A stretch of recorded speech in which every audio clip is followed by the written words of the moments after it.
4 victories, 4 days, and one massive traffic jam. Welcome to The Explainer. Today we're looking at what has to be the ultimate logistical nightmare of the ancient world. Think about it. How did imperial planners coordinate the logistics of the great Roman triumphs?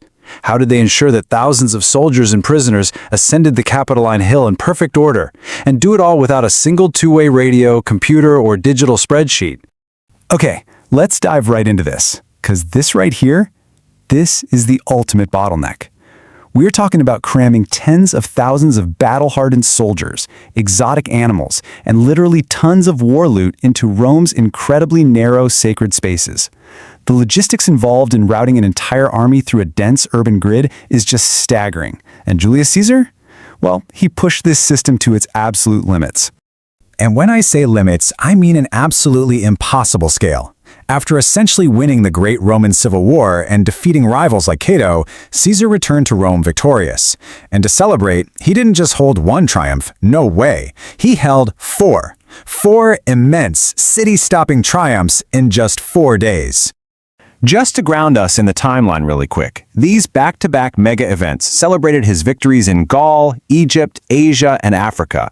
He even retired his longest-serving veterans, like the famous 10th Legion, in a super generous fashion right before this. Pulling this off over 4 consecutive days was a completely unprecedented flex of both imperial logistics and propaganda. Section 1. Roman Legion Math. Moving the war machine. Now, what's really interesting here is the sheer volume of a single legion's footprint just on paper. When a legion packed up its tents, its millstones, its artillery, the whole shebang, you weren't just moving soldiers. Actually, scratch that. You were moving roughly 7,200 men, infantry, cavalry, officers, but you were also moving around 1,400 military slaves and 1,600 baggage mules. And remember, that is just for one single legion. And here is where the spatial constraints get absolutely crazy. You see, on an open battlefield, deployed in their classic 3-line formation, a legion spans about 609 meters wide and 138 meters deep. But you can't exactly walk that wide block through a dense city street, right? To march, they had to squeeze down into a column, just 6 men abreast. So, that single legion suddenly stretches out into a line 1.9 kilometers long. Think about what that actually means for traffic. A single 1.9 kilometer legion column took 23 minutes just to pass a single point, assuming a walking pace of 5 kilometers per hour. Now multiply that by Caesar's entire army trying to enter the city of Rome. If progress was delayed even a little bit by those narrow streets, that column could easily double in length. Talk about a traffic jam of epic proportions. Section 2. Navigating the urban choke point. Let's map this out and see how this builds, because the Triumphator had a very specific, highly restricted path. They had to navigate through the densely packed Roman Forum, past the Temple of Saturn, and then literally march this massive procession up the Clivus Capitolinus. That's a steep, narrow road, and they had to do it all just to arrive at the Temple of Jupiter Optimus Maximus for the final sacrifice. The coordination required to prevent a deadly crush of humans and animals in that space is just mind-blowing. Now, Caesar was a guy absolutely obsessed with speed and efficiency. During his Asian campaign against Pharnaces, he defeated the entire enemy force in a single day, capping off a 5-day campaign with this legendary message: Veni, Vidi, Vici. I came, I saw, I conquered. And he demanded that exact same ruthless efficiency in his logistical spectacles at home. Section 3. Crowd control. Mastering the masses. 70,000. To put that into perspective, that is the staggering capacity of Roman megastructures. Built shortly after the era of Caesar by the Flavian dynasty, the Colosseum could hold up to 70,000 spectators. That's roughly the size of a modern Super Bowl crowd, all packed into one ancient stone amphitheater. So the crucial point is, how on earth did they prevent 70,000 people from trampling each other?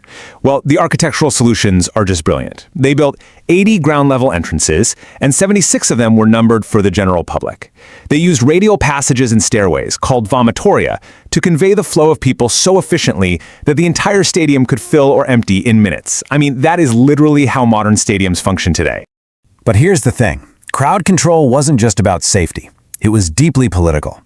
It perfectly enforced the social hierarchy of the Roman Republic right there in physical space. When you attended the games, you were literally put in your place. The elites sat at the very bottom with the best views. The wealthy citizens were in the middle, and the poorest citizens, women and slaves, they were relegated to the very top in standing room only sections.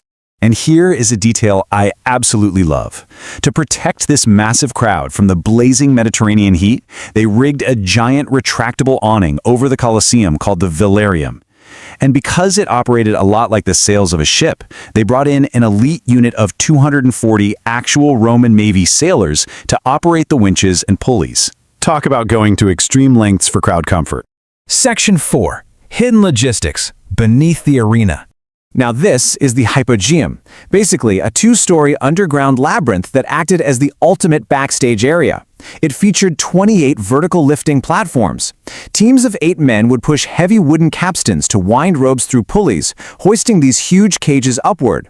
Counterweighted trapdoors would suddenly snap open, and wild animals, gladiators, or even full stage sets would appear in the arena as if by magic.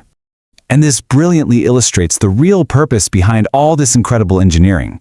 I mean, these weren't just fun days out for the family. Bread in circuses was a highly calculated mechanism of political control.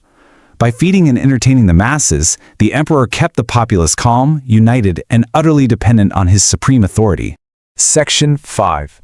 The pinnacle of glory, absolute power. Which leaves us with this final, provocative thought. How do our modern mega events actually stack up against a civilization that solved citywide crowd control, engineered retractable stadium roofs, and managed multi-day parades with tens of thousands of people over 2,000 years ago without a single computer? The next time you walk into a numbered stadium entrance, just remember, you're following a blueprint drawn up by the ancient Romans.